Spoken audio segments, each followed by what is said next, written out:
Another question जो मेरे दिमाग में हमेशा रहता है, I have an answer for that. अच्छा। ये जो कहते हैं औरत औरत की दुश्मन हाँ होती जी, है, ऐसे ही है।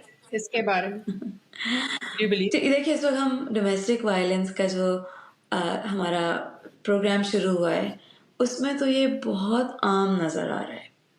जो हमारे पास रोती भी आती है, उसकी वजह ये होती है कि मियाँ को दूसरी पसंद आ गई और दूसरी वाली ने कहना शुरू कर दिया कि उसको निकालो। फिर घर के अंदर लड़ाइयाँ शुरू होती हैं। मेरा पॉइंट हमेशा ये होता है कि दूसरी औरत आ गई तो वो बंदा इतना मासूम है कि आ गई। इट्स नॉट औरत औरत की दुश्मन। ओके, तो आदमी अलाउ कर रहा है, नो डाउट अबाउट दैट, ठीक है। मगर वो औरत भी तो कर रही है, जिसने देखा है कि पहले उसी आदमी के 3 बच्चे हैं, राइट? तो अगर वो मोहब्बत कर रही है उस और नई औरत उस आदमी से, उसके 3 बच्चों का उसे ख्याल नहीं होगा अगर नई और पुरानी औरत का ना भी ख्याल हो। मुझे ये समझ नहीं आता कि कैसे कोई भी औरत अपना नया घर किसी के पुराने घर को तोड़ के बना सकती है। कैसे महल खड़ा हो सकता है किसी के कब्र पे?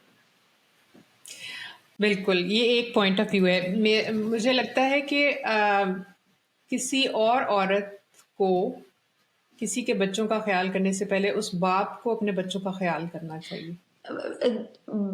Perfect, yes, it is, that's how it is.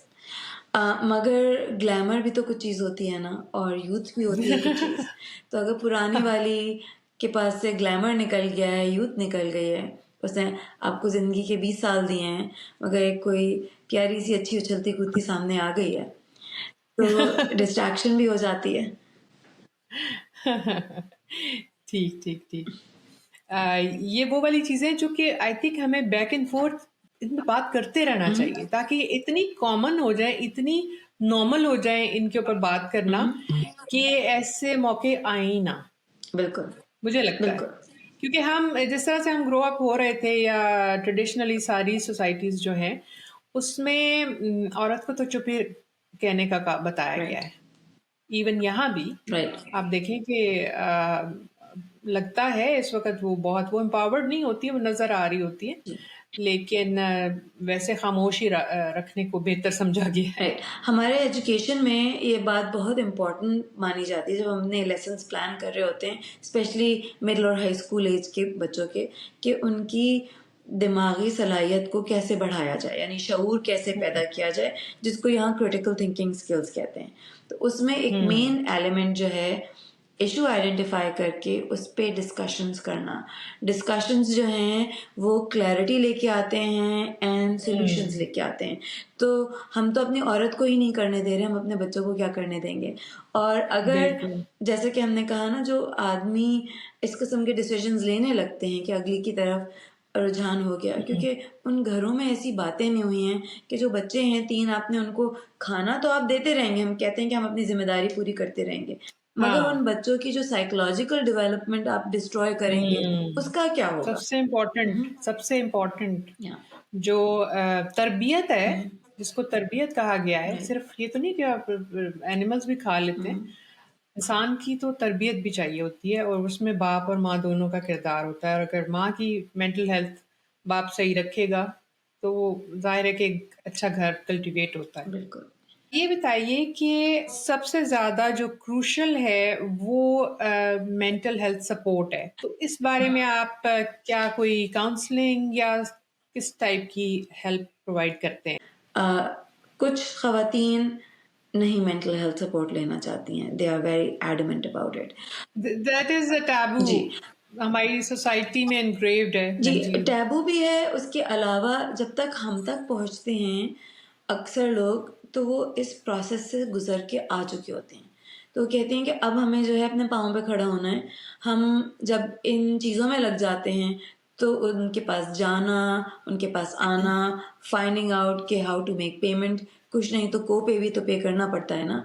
तो यस राइट, यस तो यस। दैट को-पेमेंट कहाँ से आएगी, क्या ज़िम्मेदारियाँ होंगी, तो all that becomes an issue. So we deal case by case basis.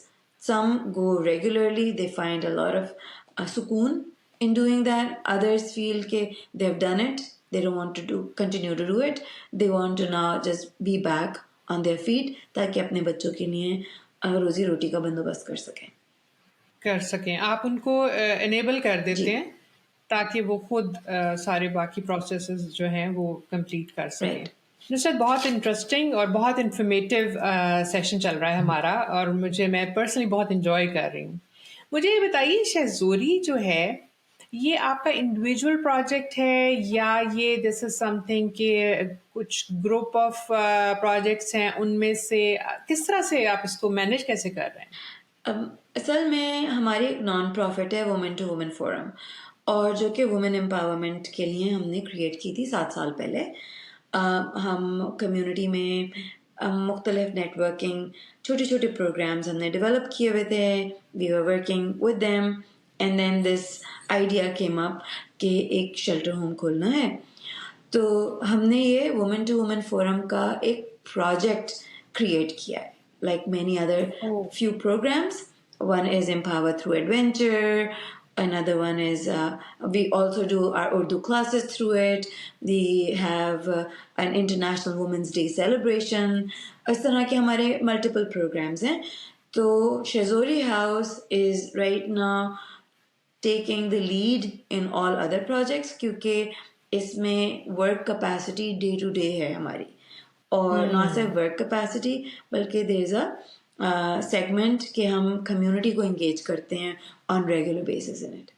आप ये बताएं कि इंडिविजुअल्स और कम्युनिटीज किस तरह से सपोर्ट कर सकती हैं आपकी इस प्रोजेक्ट को? अगर आपको हमारे साथ कुछ वॉलंटियर काम करना, आप किसी भी कैपेसिटी में करना चाह रहे हैं, तो we have plenty of ideas कि लेट्स से बुक क्लब शुरू करें। अब बुक क्लब में जो भी ख़वातीन आके बैठ रही हैं, तो आप अपने जो टोकन मनी इकट्ठी करते हैं, अगर आप लोग पॉटलक कर लें और $20 भी अपने बुक क्लब के नाम से डोनेट करना शुरू कर दें monthly, that will be awesome. So this is just one suggestion. There could be मैं उर्दू पढ़ाती हूँ, मेरी पढ़ाने की सर्विसेज नॉन प्रॉफिट में जाती हैं जो मैं टोकन मनी चार्ज करती हूँ। तो you can create these little things within your own capacity. Thank you so very much for joining, Nusrat. बहुत ज़बरदस्त आपके साथ इंफॉर्मेटिव बात रही, बहुत सारी चीज़ें सीखने को मिली और बहुत सारा कुछ अभी रहता है। तो ये सिलसिला हम जारी रखेंगे आपके साथ, क्योंकि हमने अभी सिर्फ एक साइड ऑफ द स्टोरी के ऊपर काम किया आपके साथ। आपसे हम मशवरे भी लेते रहेंगे और आपको शामिल भी रखेंगे। आपके टाइम का बहुत बहुत शुक्रिया। बहुत शुक्रिया आपको बुलाने का, और बहुत मज़े की बात रही है, बहुत मुझे मज़ा आया। Same here. इसको हम कंटिन्यू करेंगे। Thank you so very much. अल्लाह हाफिज़ एवरीवन।